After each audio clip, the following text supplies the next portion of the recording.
I'm pleased to be with you today and to discuss various budget proposals that are pending and how they impact local governments throughout our state.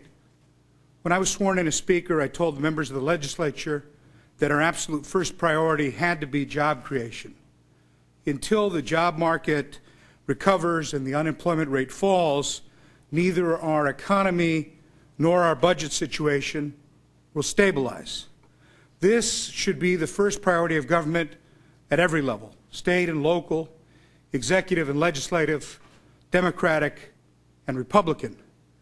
Although certainly the task is made exponentially more difficult by our budget situation. As you know, our budget is once again more than $18 billion out of whack. We have a deficit that combined with the two previous year deficits really creates huge challenges for us as a state. Closing that deficit will require many difficult decisions, but I believe that those decisions need to be arrived at in an open and transparent process. When I was elected Speaker, I said that we would begin reforming the budget process by returning to the traditional process of writing the budget in committees and subcommittees, not in the secret back room, behind closed doors manner that it had been negotiated in through the Big Five over the last few years.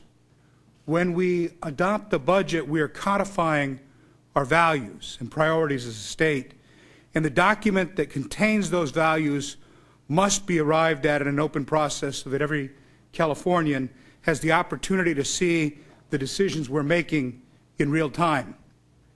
In an effort to increase that level of transparency and engagement, we've held over 50 committee and subcommittee hearings, and we didn't limit ourselves just to Sacramento.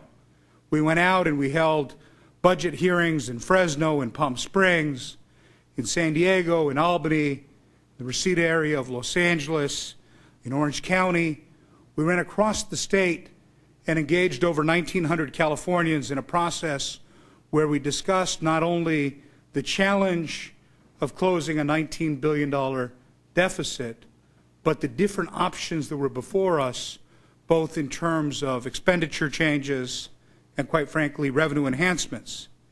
And Californians from all walks of life were able to participate in that process, and they made their preferences clear. They want a budget that reflects their values and their priorities. They want Sacramento to come together and produce a budget that protects education and public safety, that promotes job creation, and doesn't hurt our economy through drastic cuts or excessive tax increases. The California jobs budget that I unveiled last week meets that test.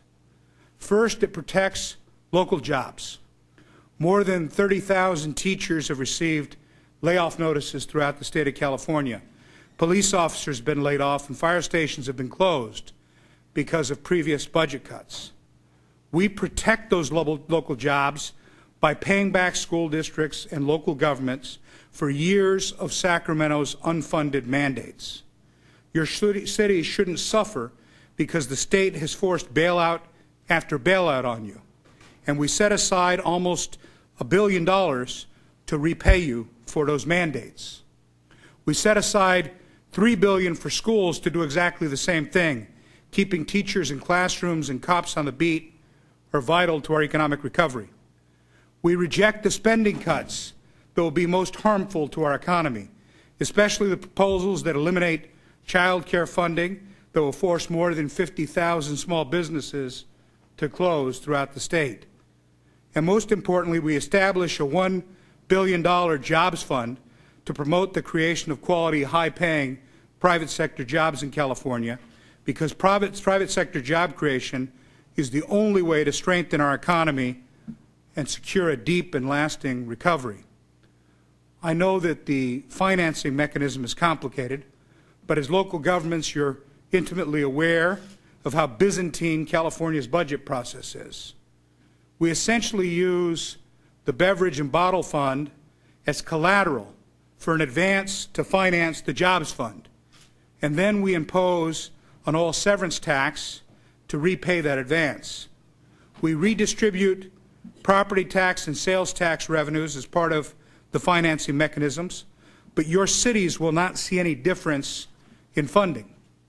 This budget proposal is one that reflects the values and priorities of Californians, as opposed to the governor's budget plan, which will cost California more than 430,000 jobs and will leave over $5 billion of federal money on the table and keep it from directly flowing into the economy. I firmly believe that this is a plan that every member can get behind. We protect teachers and cops and firefighters. We repay schools and local governments for years of unfunded mandates. And we make job creation a central priority for California's government. I believe this is a plan that does the right thing by our local governments, but I need your help to get it passed.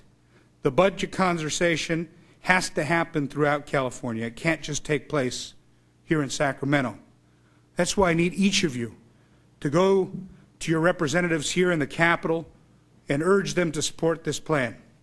We can do tremendous things for our state this year, but only if we arrive at a genuine consensus about the values and priorities of Californians.